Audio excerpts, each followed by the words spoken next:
NCERT ये नाम सुनते ही स्कूल की किताबें याद आ जाती हैं, है ना? हम सब ने पढ़ी है। पर क्या कभी सोचा है कि जिस संस्था ने हमारी स्कूली शिक्षा की नींव रखी, वो अब खुद एक यूनिवर्सिटी बनने की राह पर है? आज हम इसी बड़े बदलाव की पूरी कहानी समझेंगे।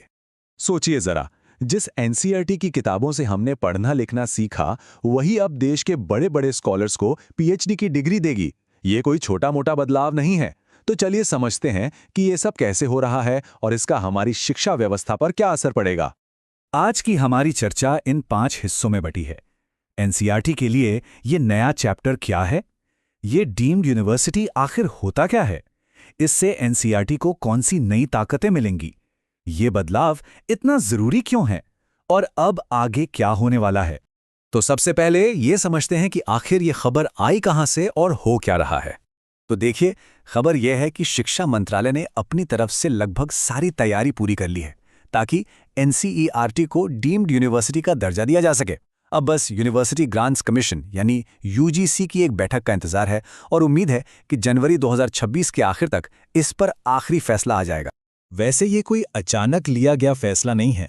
इसकी नींव तो 2023 में ही रख दी गई थी, जब केंद्रीय शिक्षा मंत्री धर्मेंद्र प्रधान ने इसकी घोषणा की थी। उनका मकसद था एनसीईआरटी को एक बड़ा रिसर्च इंस्टीट्यूट बनाना, और अब कुछ साल बाद ये योजना हकीकत बनने जा रही है। अच्छा, इस पूरी खबर में एक शब्द बार बार आ रहा है, डीम्ड यूनिवर्सिटी। तो सवाल यह है कि इस दर्जे का असल मतलब क्या होता है? चलिए अगले सेक्शन में यही समझते हैं। तो डीम्ड यूनिवर्सिटी का मतलब क्या है?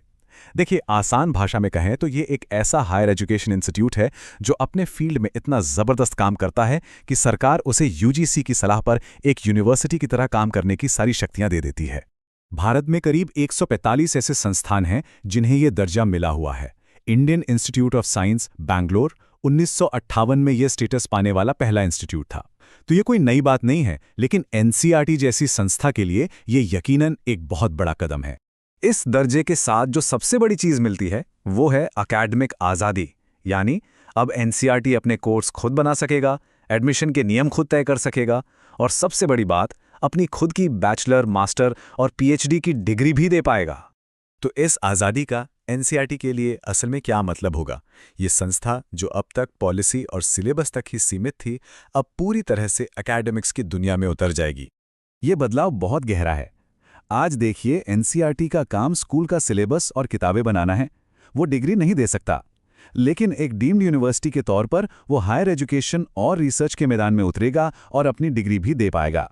यहाँ एक बहुत ज़रूरी बात ध्यान देने वाली है, वो ये कि इसकी फंडिंग स्कूल एजुकेशन डिपार्टमेंट से ही आती रहेगी।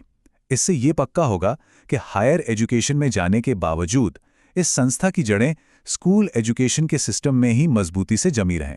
चलिए अब थोड़ा जूम आउट करते हैं और समझते हैं कि ये सिर्फ एनसीईआरटी के लिए ही नहीं, बल्कि पूरे इंडियन एजुकेशन सिस्टम के लिए एक इतना बड़ा कदम क्यों है। इस बदलाव का सार इस एक लाइन में छिपा है।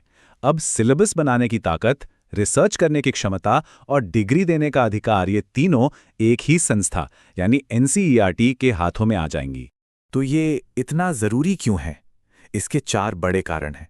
पहला, ये नई शिक्षा नीति यानी एनईपी के लक्ष्यों से मेल खाता है। दूसरा, ये रिसर्च को बढ़ावा देगा। तीसरा, ये एजुकेशन को सीधे सीधे हायर एजुकेशन से जोड़ देगा। और चौथा, ये एजुकेशन के क्षेत्र में पावर के पूरे समीकरण को बदल देगा।